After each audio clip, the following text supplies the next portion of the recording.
In the wake of the tragic shooting at Stoneman Douglas last month, many communities across the country are coming up with ideas to protect schools. Yet some lawmakers say these ideas only chip away at Second Amendment rights. One America's John Hines has this report from Washington. With great fanfare, a host of school safety proposals have been rolled out at the federal and state levels.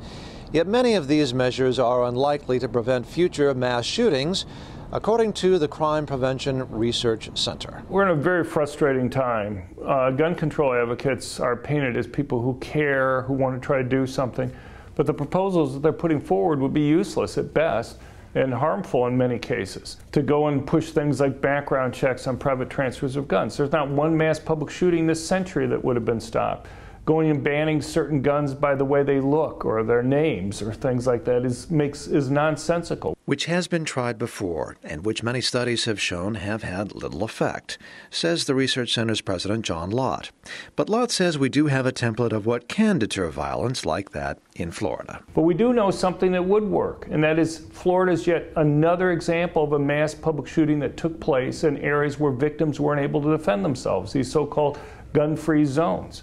You know, over 98% of the mass public shootings since 1950 have occurred there. And we see these killers explicitly explain, in many cases, why they picked those types of targets. Well, the advantage of a concealed carry permit is that you take away that strategic advantage that the killers have. The Trump idea is to go and allow staff or teachers to be able to go and carry. Lott bases his opinions on statistics and research, but he is not alone.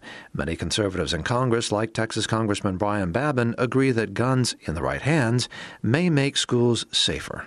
I am absolutely and adamantly opposed to additional gun control laws. You have a gun-free zone in schools across the country today in America, which is a target-rich environment in which a shooter knows that he's not going to sustain return fire.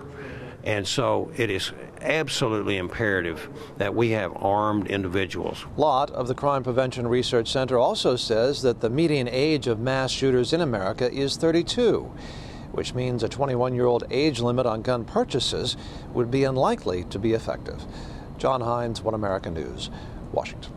We can use your help.